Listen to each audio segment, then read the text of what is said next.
고린도전서 15장 9절에서 11절. 나는 사도 중에 가장 작은 자라. 나는 하나님의 교회를 박해하였으므로 사도라 칭함받기를 감당하지 못할 자니라.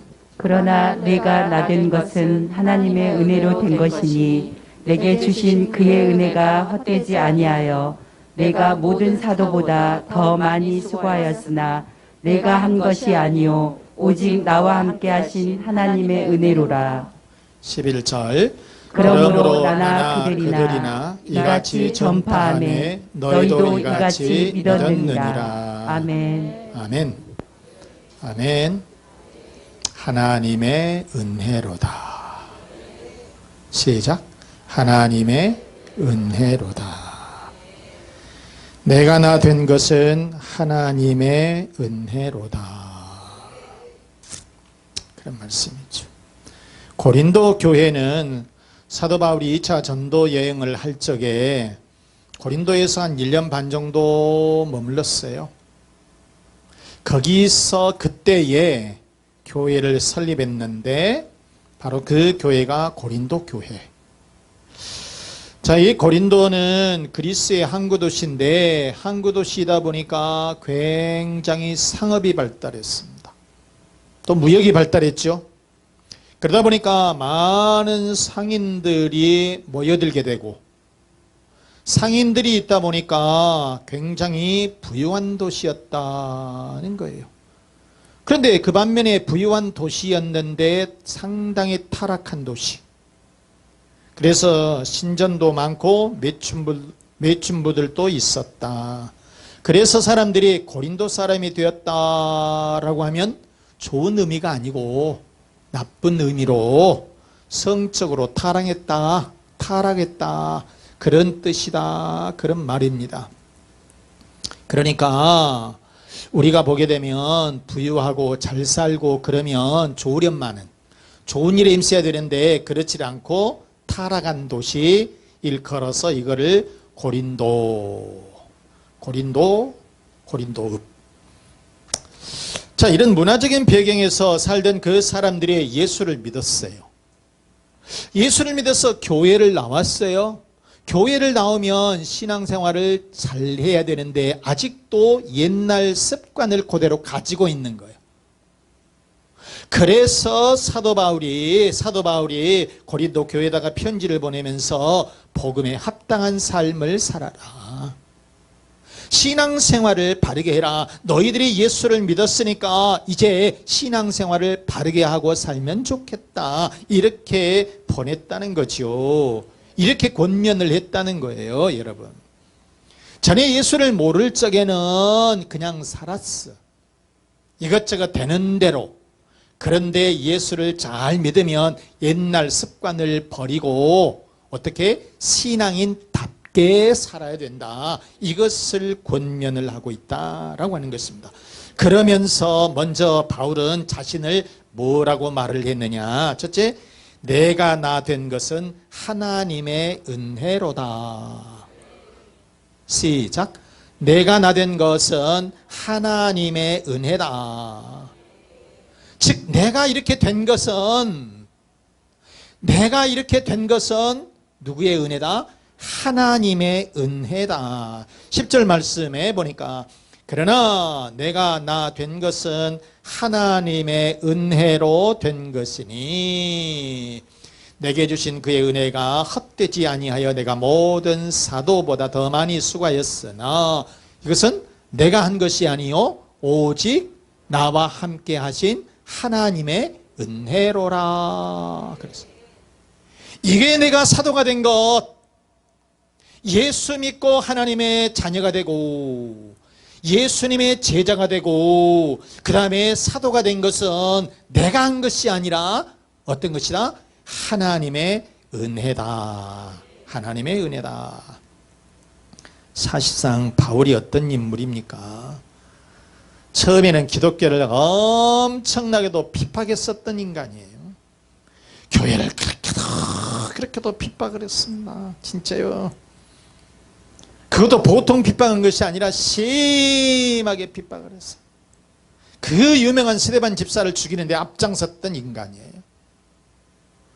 그런데 이 바울 진짜 똑똑한 사람입니다. 금수저 물고 태어난 사람, 가말리엘 문화생, 지금으로 말하면 최고의 기관에서 공부를 했었던 그런 사람, 그리고 로마의 시민권을 갖고 있었고요, 율법주의자, 뭐 다이아몬드 수저, 금수저를 물고 태어난 사람, 그런 사람이었어요. 그런데 교회는 엄청나게도 핍박했었던 그런 사람이었단 말이에요. 그런데 그가 부활하신 주님을 만나요. 예수님을 만나. 예수님을 만나게 되니까 그의 인생이 딱 180도로 바뀌게 되었다. 그래서 그렇게 교만하고 거만했었던 그 사람이 이제는 어떻게 변했느냐. 자기를 일컬어서 만삭되지 못하여 난 자. 우리가 고린도전서 15장 8절 말씀해 보시면 만삭되지 못하여 난 자, 뭐 오늘날로 얘기한다면 조사나, 그것은 좀 고상한 얘기고, 팔싹둥이, 그 팔싹둥이, 좀 모질이, 나는 좀 모질입니다. 그 정도로 자기 자신을 낮추고 겸손하게 봤다는 거예요. 하나님 편에서 보게 되면 이 사도 바울은 굉장히 나쁜 사람이잖아요. 왜? 교회를 너무너무 핍박했으니까. 기독교인들을 죽이는데 앞장섰던 인물이라 그 말이에요. 자기가 좀 많이 배웠다고. 그렇게도 교회를 핍박했었던 그런 사람들. 그래서 심지어는 예수님의 제자들조차도 사도 바울이 나타났다, 바울이 나타났다 그러면 슬슬슬 다 도망쳤단 말이에요. 안 마주치려고 하고. 왜? 잡히면 죽으니까 끌고 가서 그냥 오늘날로 얘기한다면 검찰에 송치해버린다는 거예요. 그렇기 때문에 어떻게 하든지 안 만나려고 피하려고 했었던 그런 존재였단 말이에요. 그런데 이제는 예수를 만나서 사람이 변화되니까 그렇게도 변화돼서 자기 자신을 일컬어서 하는 말이, 내가 나 된 것은 10절 보니까 내가 나 된 것은 하나님의 무엇이다? 은혜다. 내 스스로 내가 공부를 많이 해서 그렇게 된 것이 아니고요, 이것은 모두 다 하나님의 은혜다. 이렇게 고백을 하고 있고, 내가 한 것이 아니 오직 나와 함께 하신 하나님의 은혜다. 나 같은 것이 주님의 제자가 된 것 하나님의 은혜고, 더더욱이나 나 같은 것이 사도가 된 것 다 하나님의 은혜다. 그렇게 고백을 하고 있습니다. 여러분, 하나님을 모를 때는 얼마나 사람이 교만합니까? 거만하고. 그런데 이렇게 여러분, 교만한 사람도 하나님을 제대로 만나면 사람이 변화되는 거예요. 그리고 아무리 연약한 사람도 하나님을 제대로 만나게 되면 강한 사람이 되는 거예요. 아무리 부족한 사람이라 할지라도, 지식이 없는 사람이라 할지라도 하나님을 제대로 만나게 되면 하나님께서 지혜도 주시고 능력도 주시고 강한 사람으로 만들어 주신다는 거예요. 이것이 하나님의 은혜다. 이것이 하나님의 능력이고 하나님의 은혜인 줄로 믿습니다. 여러분, 김익두라고 하는 사람이 있었습니다. 조선 말에 있었던 1874년에 황해도 안악에서 태어난 사람입니다. 그런데 이 사람이 굉장히 부잣집에서 태어나요. 그것도 외아들로. 그리고 굉장히 영리하고 똑똑합니다. 참. 그래서 부모들은 과거 시험에 합격을 하기를 바랬죠. 과거에 합격해서 잘했으면 좋겠다 이렇게 생각을 하고 과거 시험을 보러 갔어요. 단방에 붙을 줄 알았어요. 왜? 너무나 영리하고 똑똑하니까. 그런데 떨어져 버렸어요. 낙방을 해버렸어요. 그런데 그 아버지가 그 자기 자식이 잘 될 줄 알고 한 방에 딱 붙을 줄 알았는데 떨어지게 되니까 이게 쇼크를 받은 거예요. 그래서 그 길로 자기 아버지가 돌아가시고 말았어요. 그래서 이 아들이 외아들이니까 이제 가정 살림을 이끌면서 가장으로 이렇게 살아가는데, 참 그러는데, 그러다가 어떤 친구가 보증을 써달라고 해가지고 보증을 써줬는데 사기를 당한 거예요. 그래서 그 많은 재산을 하루아침에 다 날려버린 것입니다. 참, 그러니까 세상이 좋게 안 보이는 거예요. 그래서 술 마시고 방탕하고 술로 하루하루를 이렇게 보내면서 이렇게 살아가는데요. 참 비참하죠. 그래서 이 사람이 술을 마시게 되면 장터에 가서 사람들을 괴롭히는 거예요. 상점 다 뒤엎어버리고 여작한 사람 두들겨 패고 온갖 행패를 부리면서 깡패로 사는 거예요. 술주정뱅이에 사람들을 괴롭히는 주먹 깡패. 그렇게 살다가 장터에서 어떤 서양 선교사님, 여선교사님을 만났는데 전도지를 하나 주는 거예요. 전도지를 줘요. 전도지를 받아가지고 이 사람이 내가 무슨 예수 서양 귀신을 믿냐고 그러면서 전도지하면 그 앞에서 코를 풀고 틱 버린 거예요. 그런데 또 주면서 인생이 무엇인가를 한번 생각해 보라고. 인생. 젊었을 때 내가 이렇게 술 퍼마시고 깡패짓거리 나면서 사는 것이 내 인생이냐? 그러면서 이 전도지를 받아서 집에 와서 생각해 보니까 무언가 자기 자신이 되돌아버린 거야. 그리고 1900년 3월 달에 친구의 권유로 금산교회, 자기 고향에 있는 금산교회에 부흥집회 나가게 된 거예요. 집회를 나가야 되게 됐는데 거기서 얼마나 그 주먹 깡패 이 김익두가 눈물 콧물을 쏟으면서 회개를 했습니다. 그래서 그 김익두가 변해서 목회자 부흥강사 김익두로 변신하게 되었는데, 그런데 그 김익두가 그 부흥 집회에 가서 세 가지를 보고 깜짝 놀래버린 것이 있는데, 외국 스왈렌 선교사가 그때 부흥 집회를 하는데 이 선교사가 한국말을 얼마나 잘하든지 그 한국말 소리를 듣고서 와, 외국 사람이 이렇게 한국말을 잘하냐, 그게 한번 놀랬고, 두 번째는 그 집회에 사람들이 너무 많이 온 것에 깜짝 놀랬고, 세 번째는 내가 이 집회에 참석했다고 하는 것에 깜짝 놀랐다. 그래서 이 사람이 거기에서 눈물 콧물을 쏟으면서 변화가 돼가지고 우리 총시인의 전신인 평양신학교에 들어가서 공부를 하게 되고 나중에 목사가 됩니다. 그런데 이 사람이 구약 성경을 100번을 읽어요.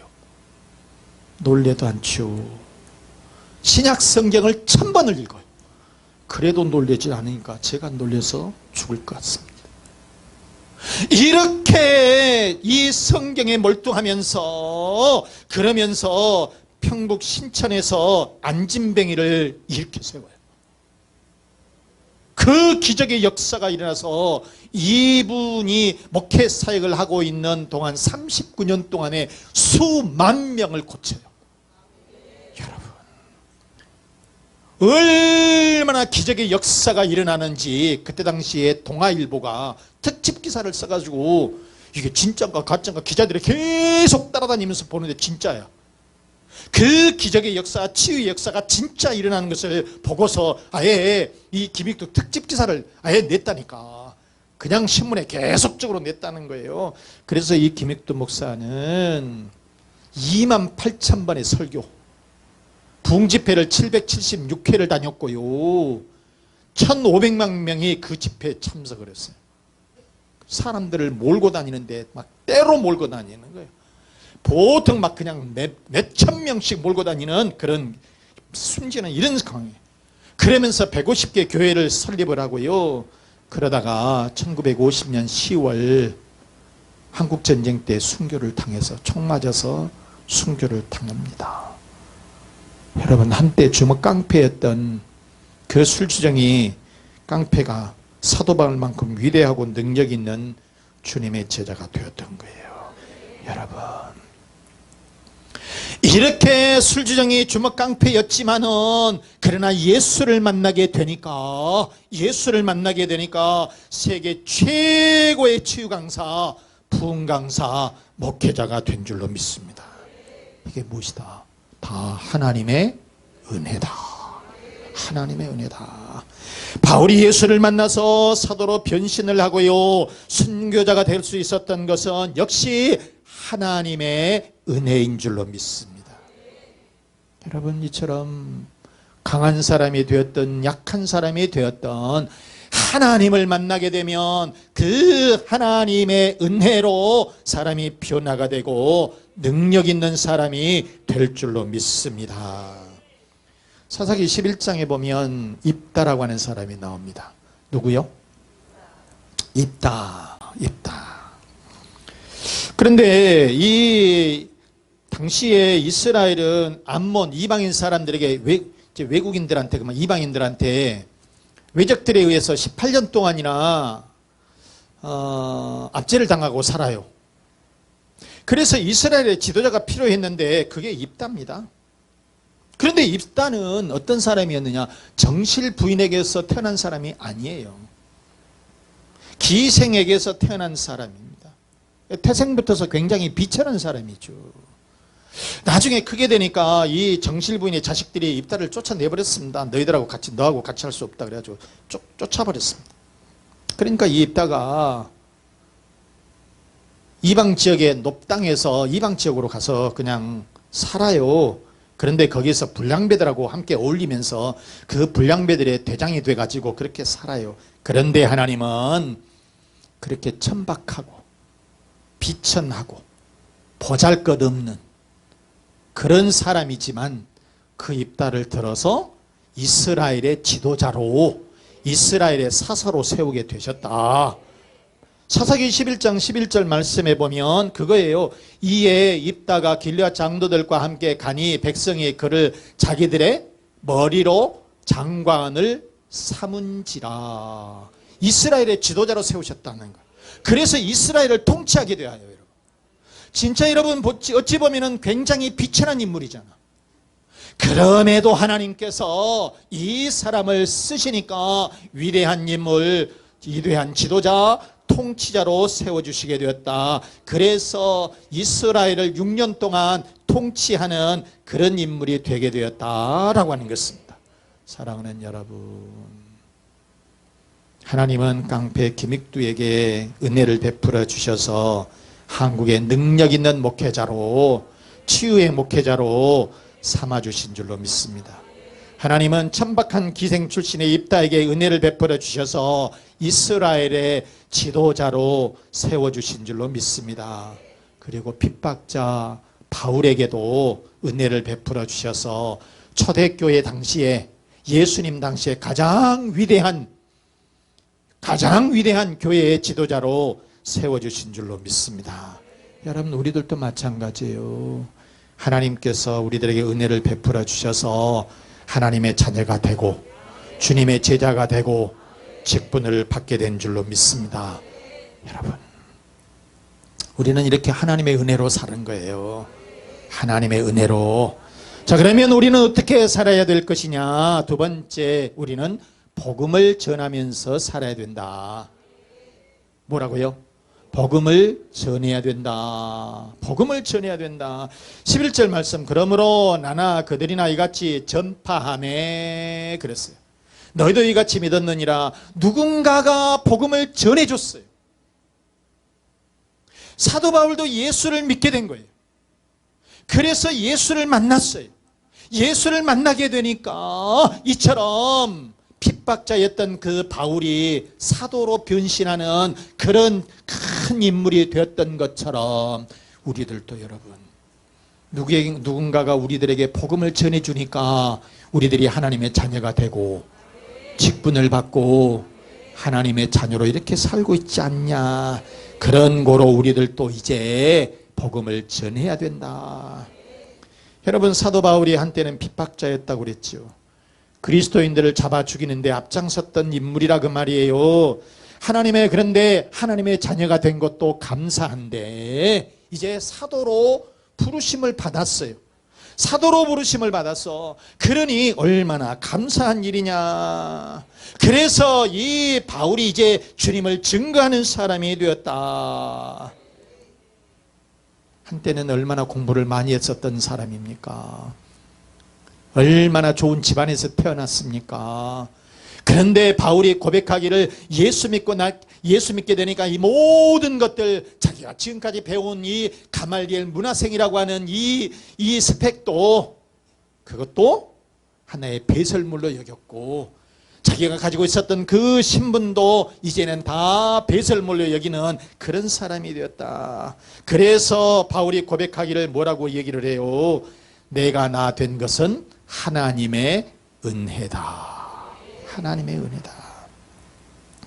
이 하나님의 은혜가 너무너무나 커서 이제는 목숨을 다해서 이 사도 바울은 복음을 전하는 일이란 거예요. 그 지역에서 복음을 전하는 정도가 아니에요. 사도 바울은 예루살렘을 떠나서 이 터키를 지나가, 요즘으로 말하면 터키를 지나서 그리스 반도, 그 다음에 그 위에는 로마까지 올라가서 이 선교 여행을 했습니다. 오늘날 같이 무슨 자동차가 있는 시대가 아니에요. 비행기가 있는 시대도 아니에요. 그냥 걸어서 가는 그런 시대. 낙타나 타고 갔겠죠. 이렇게 했는데 외국에까지 다녀가면서 그것도 한 번, 두 번, 세 번, 네 번 이렇게 로마에까지 가서 이렇게 복음을 전했었던 그런 사람. 그런데 결국은 로마에 갑니다. 왜? 사람들이 많으니까 거기 가서 내가 복음을 전해야 되겠다. 그런데 거기 로마에 가게 되면 죽어요. 뻔히 알면서도 사람들이 많이 모이는 곳, 거기 가서 복음을 전해야 되겠다. 그래서 마지막에 이제 로마까지 가서 복음을 전하게 되는데 잡혀서 결국 순교를 당합니다. 단두대에 의해서 목이 잘려 나갑니다. 그런데 목이 떨어지면서 피가 콜콜 흐를 거 아니에요. 그런데 입에서는, 바울의 입에서는 예수. 이게 이 머리가 톡 떨어지고 톡 뛰었는데 피는 흘리고 입에서는 그런데 예수를 외치더라는 거예요. 이게 사도 바울이었습니다, 여러분. 사랑하는 여러분. 바울은 하나님의 은혜가 너무나 컸어요. 그래서 곤장을 맞으면서도 복음을 전했고요. 그 다음에 배가 파선해서 죽을 뻔하면서도 독사에 물려가면서도 복음을 전했었던 그래요. 그러면서 로마에까지 가서 참수형을 당하면서도 예수를 외쳤던 거예요. 왜? 나는 하나님의 은혜로 지금까지 살았다. 나는 하나님의 은혜가 너무 크다. 나는 하나님의 은혜로 이렇게 사도가 되었으니 내 목이 나가는 순간까지도 나는 주의 복음을 전해야 되겠다. 그래서 이렇게 복음을 외쳤던 그런 분이지요, 여러분. 그래서 주님은 이렇게 말씀합니다. 누가복음 14장 23절 말씀에 나가서 사람을 강권하여 데려다가 내 집을 채우라. 내 집이 어디 집이에요? 교회예요, 교회. 교회를 채우라고. 아멘. 여기서 사람을 강권하여, 주님이 말씀하신 거예요. 우리 예수님께서 말씀하시기를 강제로라도 데리고 와라, 그 말이요. 그래서 내 집을 채워라. 여러분, 왜? 좋은 일이니까. 예수 믿는 것은 좋은 일이잖아요. 지옥으로 갈 사람이 천국으로 가는 것이니까 좋은 일이잖아. 그래서 이거는 강제로 해도 된다, 그 말이요. 그래서 주님이 이렇게 말씀을 하시는 거예요. 이렇게 강권하여 데려다가 내 집을 채워라, 이렇게 말씀하고 있고요. 바울은 또 말씀해요. 디모데후서 4장 2절에 너는 말씀을 전파하라. 때를 얻든지 못 얻든지 항상 힘쓰라. 언제 날짜 잡아서 하는 것이 아니라 무조건 하라는 거예요. 지금 하라는 거예요. 밖에 나가서 지금 하라고 하는 말씀인 거예요. 사랑하는 교우 여러분, 말씀 마치겠습니다. 우리도 하나님의 은혜로 구원받은 줄로 믿습니다. 그리고 하나님의 은혜로 우리가 하나님의 자녀가 되고 직분을 받은 줄로 믿습니다. 주신 그 은혜에 감사하면서 우리도 이웃에게 복음을 전해야 될 줄로 믿습니다. 주 예수 복음이 전파되어서 여러분의 가정마다 하나님의 축복이 여러분의 가정마다 여러분의 자녀들마다 그리고 일터마다 가득하시길 주 예수 그리스도의 이름으로 축원합니다. 축원합니다. 저 요 말씀 생각하시면서 하나님, 내가 나 된 것은 하나님의 은혜다. 그리고 주님의 은혜에 감사하면서 복음을 전하자. 여러분의 가정에 평안을 주시고 또 자녀의 앞길을 인도해 주시고 건강의 복을 주시고 사업과 직장의 번성으로 하나님 채워 주옵소서. 우리 다 같이 하나님 앞에 기도하겠습니다.